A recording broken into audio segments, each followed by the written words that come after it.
Hi, I'm Kaitie Smith, and this is my state law project for our special education course. So I'll go ahead and get started. So I do live and work in the state of Texas. I work in special education. I've been a special education teacher. This is my 7th year, and I worked as a paraprofessional for 2 years prior. So I'm fairly familiar with the legal obligations, but I did do some actual research, and I looked up all of the information that was asked in the outline of the project expectations. So in Texas, we currently have a statewide population of 29,525,941 people. That's current as of the 2020 census. And within that, our population demographic breakdown is, you can see we're about 42% white and Hispanic. Those are those two large portions of green.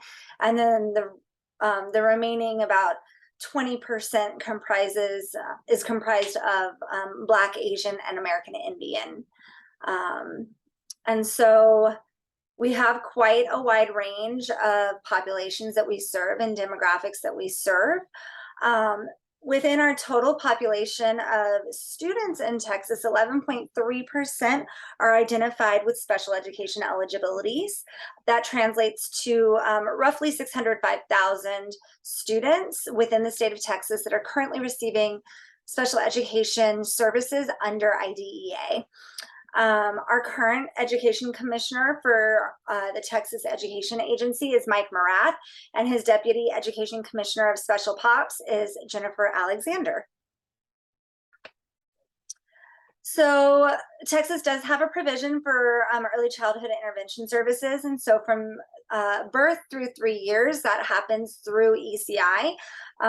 Some examples of ECI services, there's Easter Seals, and then there are other agencies that provide those early childhood intervention, usually through a family plan and like in-home therapies. And then we do also have early childhood special education within the school districts. And that can happen between the ages of 3 and the year that the child turns 5. So we are obligated as public schools to identify students by the time that they turn 3 years old if they're transitioning from early childhood intervention. And this is the 3 is 3 provision. And we must provide FAPE upon the child's 3rd birthday, which means that all of the meetings that we have to have in order to initiate placement and services have to happen prior to the child's 3rd birthday. And so about 90 days out, school districts will partner with early childhood intervention to identify those students that are going to require continuing services, and then hold the IEP, the ARD meeting, and proceed from there. Not all students who receive ECI services will be eligible for ECSE services. And then in ECSE, so that public education from the time they turn 3 through the year that they turn 5, there's a full continuum of services that we offer, or that should be offered rather, in the public school setting. And so that can go all the way from a fully self-contained setting to a fully inclusive setting. And districts are required and obligated to provide that full continuum of services. So we do have a definition for free and appropriate public education, or FAPE.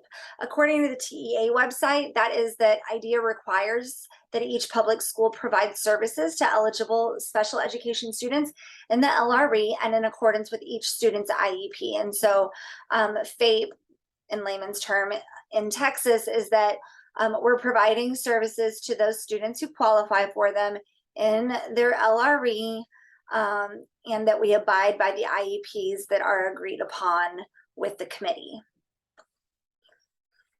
And so we do have several state requirements regarding IEPs and the review process, the evaluative process, the revision process, all of those things.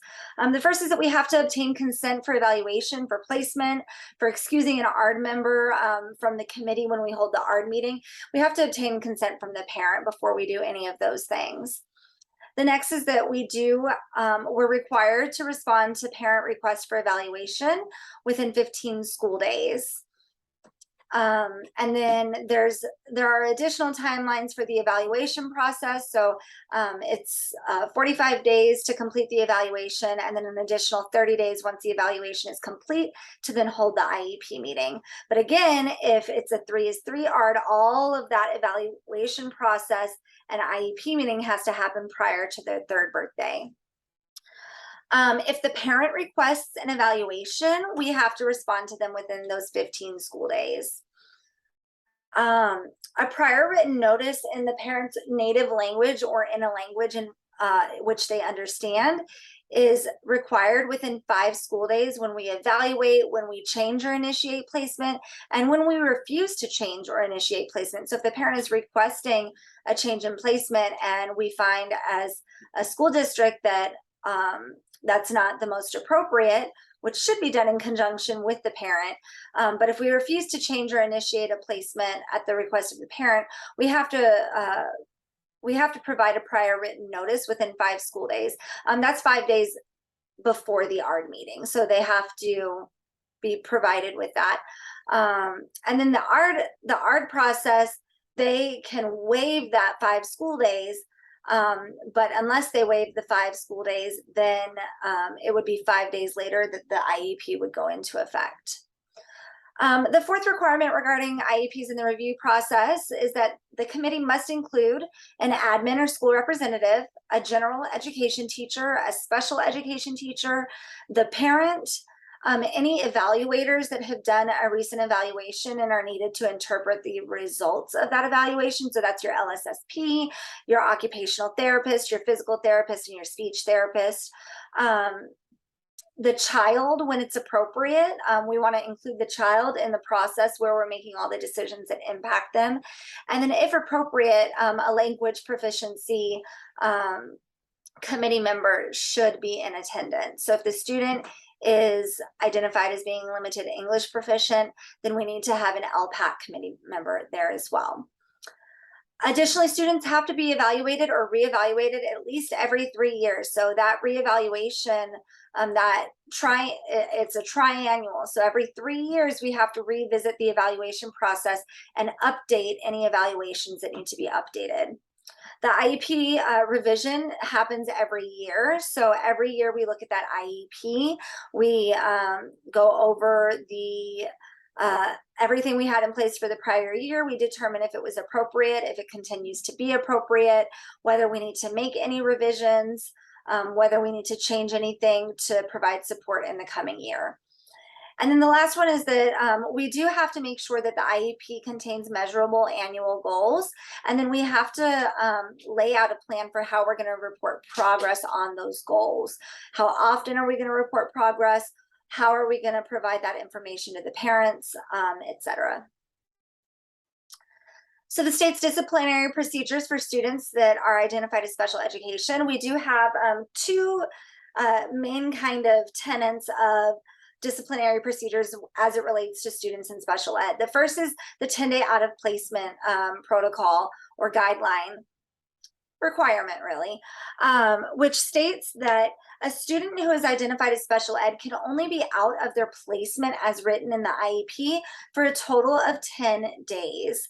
And once they're 10 days out of placement, we have to come back as an IEP committee and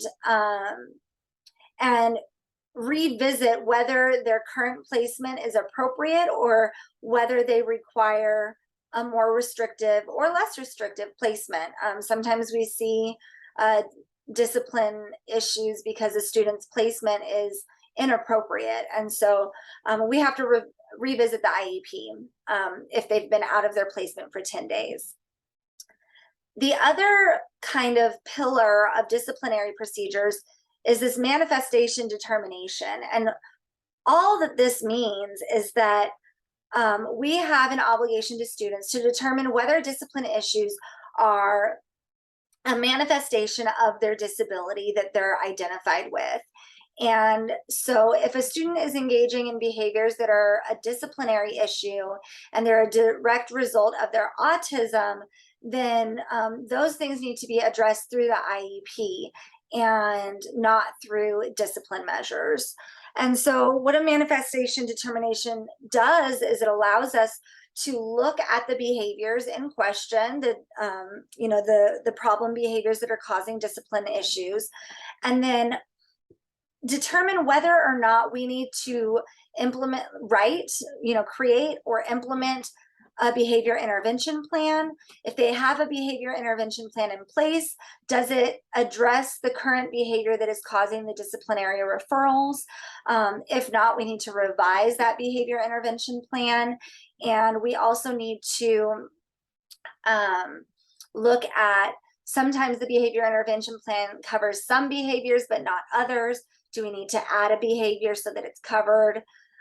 Those types of things. And so if a student engages in behaviors that are a manifestation of their disability, then our obligation is to accommodate and modify to the extent necessary to reduce those problematic behaviors. So Texas's state policies for including students with disabilities on statewide assessments and the alternate assessment, when I was reading it, basically just comes down to it has to be addressed in the IEP. So if a student is going to take the alternate, in Texas it's called the STAR Alt 2, if they're going to take the STAR Alt 2 in place of the regular STAR assessment, that has to be addressed in the IEP. And in fact, any state assessment has to be addressed in the IEP process. And so for every student that is in a testing grade, we look at which test would be most appropriate for them, and we state the student will take the reading STAR test, the student will take the math online STAR test, and we address that as a committee in the IEP. The stipulation is that if we as a committee feel that they need to take the alternate assessment, we have to provide reason statements in the IEP that state the specific reasons why the student is unable to complete or participate in the standard assessment. And that's for each test that they're going to take every year. And so every year when we come back to that reconvene of the IEP ARD committee, we have to address state assessment. So there are 3 types of STAR accommodations that are allowed under TEA. And so the first are accessibility features, which are available to anybody. These are things like scratch paper, reading test questions on the math test, providing tools to minimize distraction. And these are features that, again, are available to any student, gen ed, special ed. They don't need to be written into an IEP. They can be provided these regardless of eligibility status.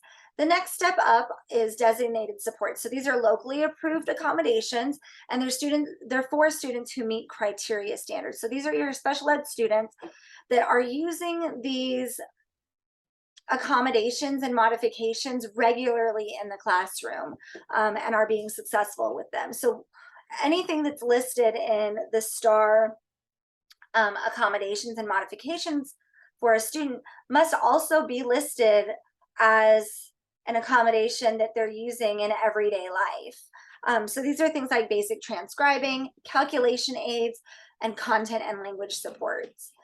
And then the highest tier of supports that are available are designated supports requiring TEA approval. So these have to be approved by TEA in advance of the administration of the STAR test.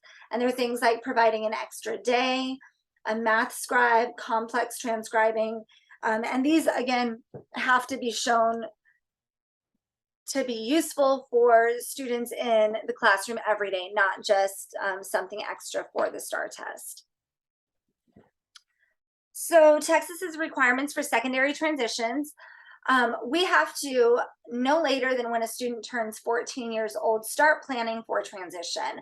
And ideally, especially in Texas, this will happen sooner than 14 years old, because a lot of the waiting lists for services provided through the government and other agencies are a decade long. So if you start signing up for those lists at 14 years old, the student is going to be 24 prior to even being, considered for those services. And so ideally we would be starting this process much younger to provide further support to students. But 14 years is the age that Texas has designated. When we're discussing transition, we have to address the student's life outside of public school. What happens when they age out of public school? What are their post-secondary options? What do they want to do? What are their dreams? What's their dream job? What do they want? What do they want out of life to be happy? Vocational evaluations that can help us place students in appropriate job settings. Employment goals and objectives from the student. Again, like, what is it that they're interested in? What do they want to do?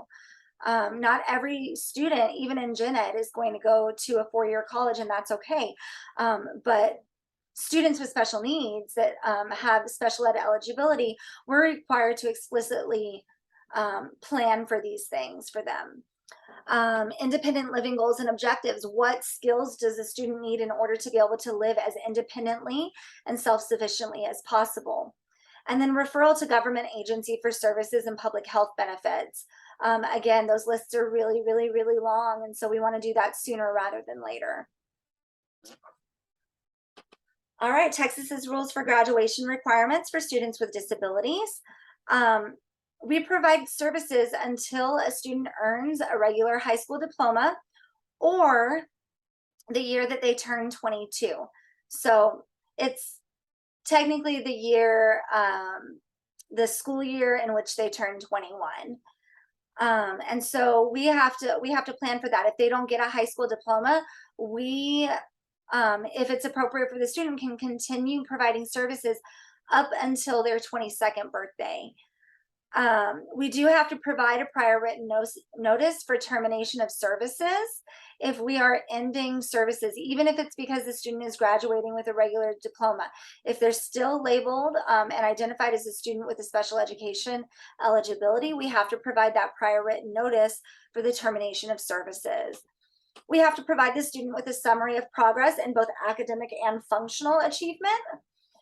And then in order to obtain a high school diploma, students with special needs have to meet the curriculum standards and credit requirements under one of the 4 graduation programs. So we have options. They can do the foundation, the recommended, the distinguished achievement, or the minimum standards and requirements for those graduation programs. They also have to pass state assessments. And so you can see why some students wouldn't receive a high school diploma. They may receive a certificate of completion and then go on to post-high school vocational training and that 18 plus programming that districts can provide. And then there are post-graduation services, so that 18 plus. And here are my references. Thank you.